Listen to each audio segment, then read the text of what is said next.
Ormada. Mau gede.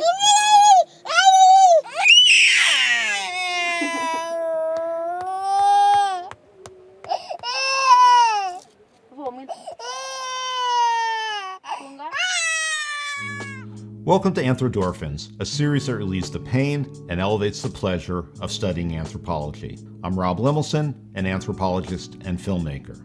A colleague of mine at UCLA, childhood researcher Tom Weisner, used to ask, what's the most influential factor in any child's development? What do you think?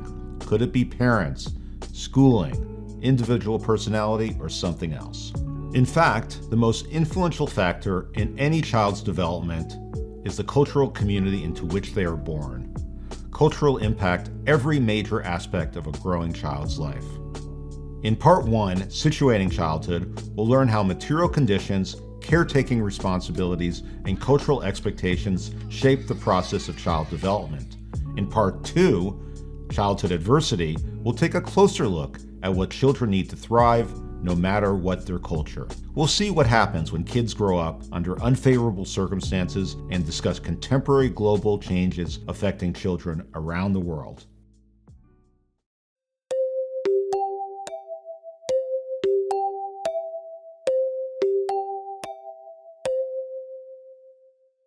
As children are born and raised, they are inculcated into not just a familial and social group, but a cultural community. While the enculturating nature of child rearing is universal, there is no single human system for raising children. Rather, the range of parenting and caregiving patterns and processes are flexible and responsive to different environmental, economic, technological, and demographic conditions. Wherever they grow up, children's lives are shaped by the overlapping material, social, and cultural aspects of their family and community. The material aspect refers to the physical practicalities and necessities of daily life. The social aspect refers to interpersonal interactions with family, peers, and group members. The cultural aspect refers to learned behaviors or practices and symbolic mentalities or beliefs that are significant to and shared by a group. These aspects of life are demonstrated, communicated, taught, and enforced by responsible and invested caregivers and educators. Through the repetition of daily routines and rules, culture becomes embodied over time, shaping a growing child's physical habitus, sensorium, even neurological pathways. In this way, processes of development and learning determine what is considered automatic, instinctive, natural, normal, and right, instilling a culturally shaped worldview and behavioral inheritance.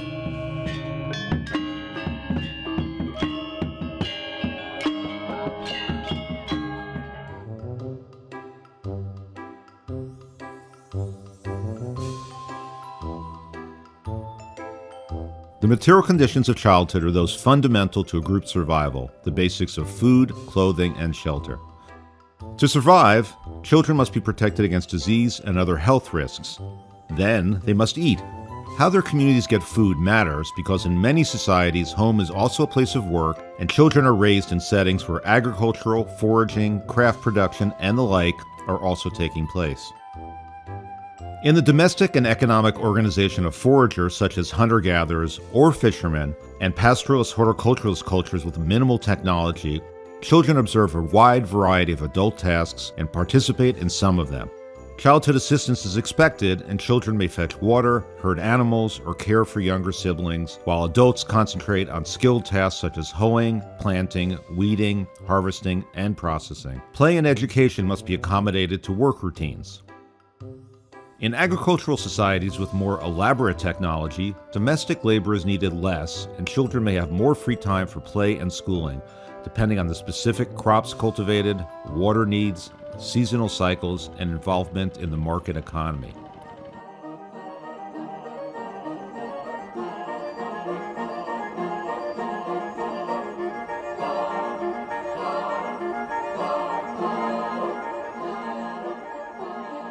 In industrialized societies, both home and educational settings are often segregated from economic activity and from each other, and children's lives are focused on formal schooling and play.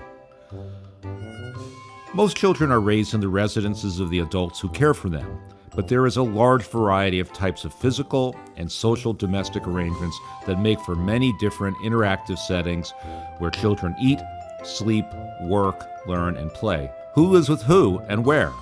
Do nuclear families live alongside mostly strangers in apartment buildings, on isolated homesteads, or in extended family compounds? Is there high or low social density?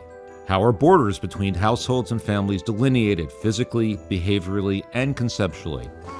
All these factors will in part determine who a family interacts with on a daily basis and the nature of those interactions.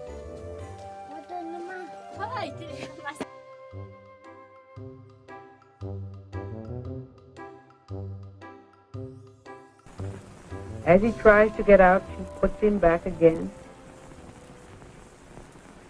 puts him back, and finally takes him out. Now watch very carefully while he sucks his toe as she smiles and then stares into vacancy. In most human societies around the world, children are cared for primarily by their mothers for the first 2 years or so. But this is highly dependent on women's workload and other areas of life, and there's a wide array of supplemental caretaking arrangements during and after this period. In some societies, after an intensive period of early breastfeeding, a majority of babies under the age of 2 are cared for primarily by other kin adults, usually women who did not give birth to them, such as grandmothers or aunties. When mothers have extensive agricultural or other skilled labor demands, sibling care is common. In many societies, young children are left in the care of siblings, sometimes as young as 5 to 10 years old, who are responsible for feeding, protecting, and carrying them. This is usually only for a few hours at a time, within sight or earshot of adults, and babies often enjoy the constant tactile and social stimulation they get from their siblings. While fathers more rarely participate in child rearing as direct caregivers and more often are distantly involved via activities that support the family's survival, the range of paternal childcare is quite large. Fathers certainly can and do act as direct caregivers.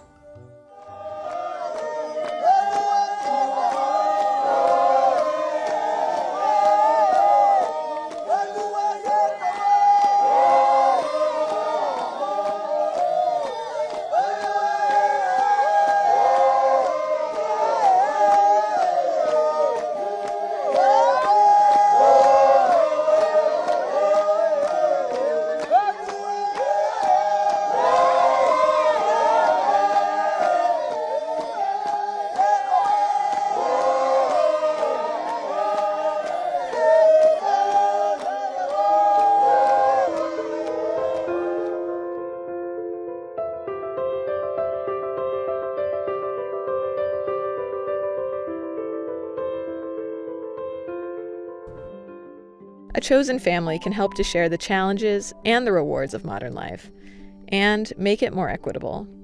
We need to extend love to others, and if we don't have a chance to do that, something goes really wrong.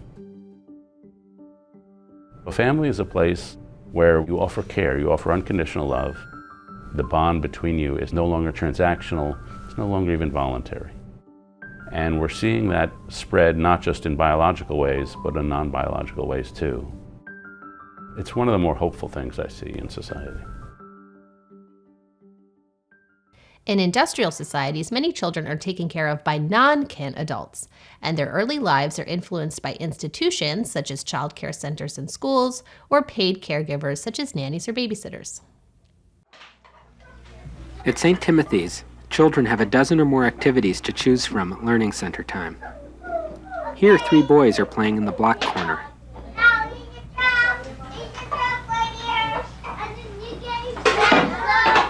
Chris is playing with an old radio a father has donated to the school. Learning centers are at the core of St. Timothy's curriculum. Linda Culler, the director of St. Timothy's, told us that learning centers give children the chance to make choices and to find activities that suit their interests and developmental abilities.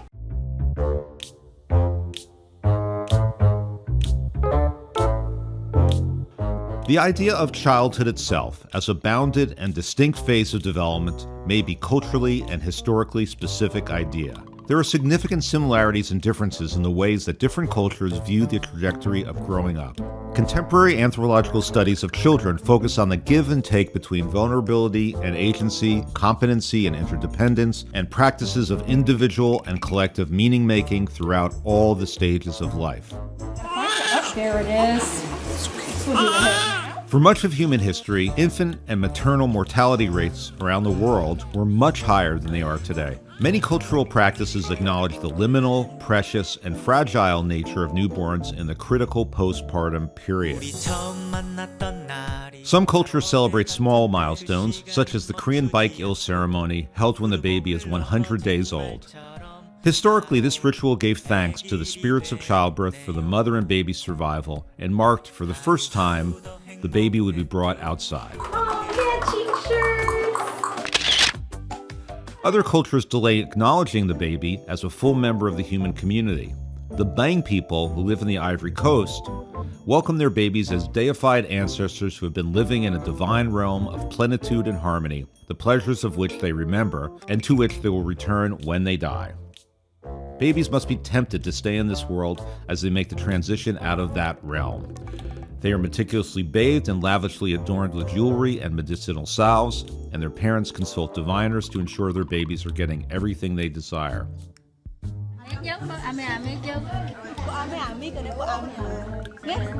Balinese people also think of their newborns as reincarnated holy beings. They must not touch the earth, but are exclusively held or elevated for the first months of life until they are welcomed with a series of Naibutan ceremonies.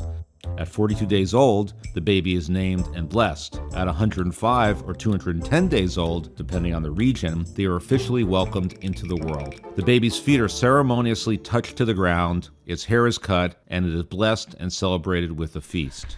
All right, here. She's just go walking!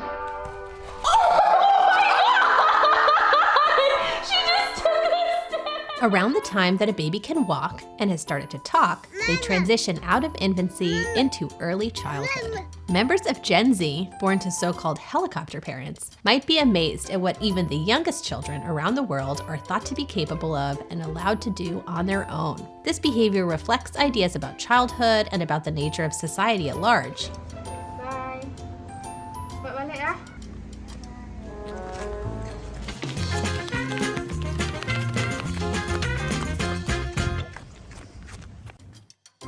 In Denmark and parts of Scandinavia, it's a common sight to see children napping outside to get fresh air, left completely unattended. Babies are dressed in lightweight wool and have a down duvet which regulate the baby's body temperature, keep them warm without overheating. It's common to leave your baby napping outside while you go shopping or sit in a cafe. Parents always keep a close eye or have a baby monitor in the stroller. As they grow, children are not just being shaped into members of their given culture by adults. Around the world, kids also share and create their own cultures, unique to their age and stage of development. Children have their own play, games, jokes, and slang that they create together and teach one another. Today I'm going to be going over 10 things that every teen boy needs to be doing. With the onset of adolescence and puberty, growing youth start to transition out of childhood into adulthood. At certain points in history, or for certain cultures, this transition may be fairly quick, or it may be a much more prolonged or gradual process. Come on, dude. Scope it out.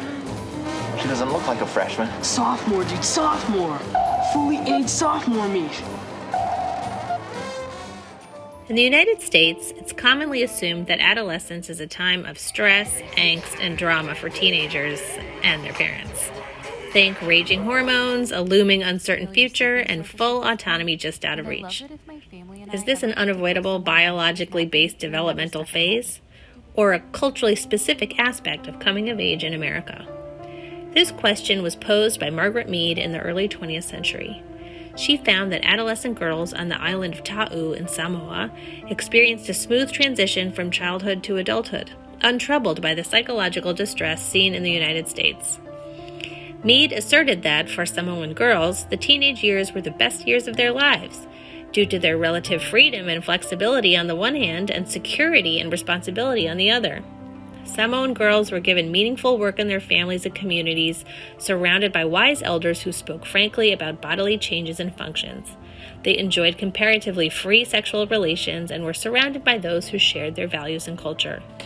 Meanwhile, American adolescent girls at the time were plagued by internal conflict, struggling against their own desires and striving to satisfy numerous, sometimes opposing, developmental demands. Most sexual morality, of course, is based on what you make women do, not on what you make men do. And the more uncomfortable we make the women, the more moral we feel we are. This foundational study ultimately became controversial, but others have echoed Mead's suggestion that American adolescence is turbulent primarily due to cultural dynamics of child-rearing and family life. In non-industrialized societies where family members remain interdependent and perhaps even live together throughout the life course, adolescent rebellion and strife is comparatively minimal. It is most pronounced in industrial societies where young adults expect to leave their family home to establish a new household. Another comparative example can be found in the different meaning and dynamics of American and Japanese pathways of development. In Japan, the path of symbiotic harmony is followed. Emphasis on union in infancy and others' expectations in childhood contributes to the stability of relationships with parents and peers in adolescence.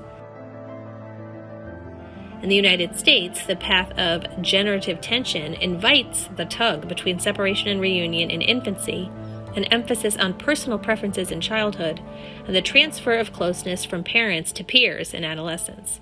This may contribute to the ambivalence and instability many teens experience. Ultimately, there are many different ways to raise children, depending on specific cultural and environmental conditions. While members raised in one culture might disagree with the practices and strategies of another, these can all be considered adaptive and successful if they prepare the child to be a member of their particular society. But sometimes, families must contend with great challenges that interfere with locally preferred pathways of development.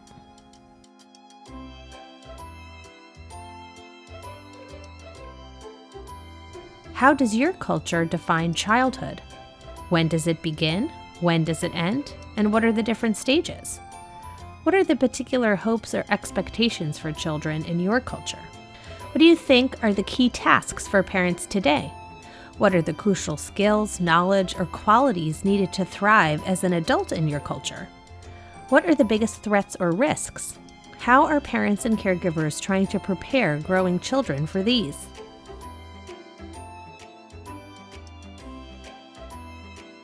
Thanks for watching. I hope you enjoyed this video. If you want to learn more about the study of childhood and socialization, here are some useful resources in the description below.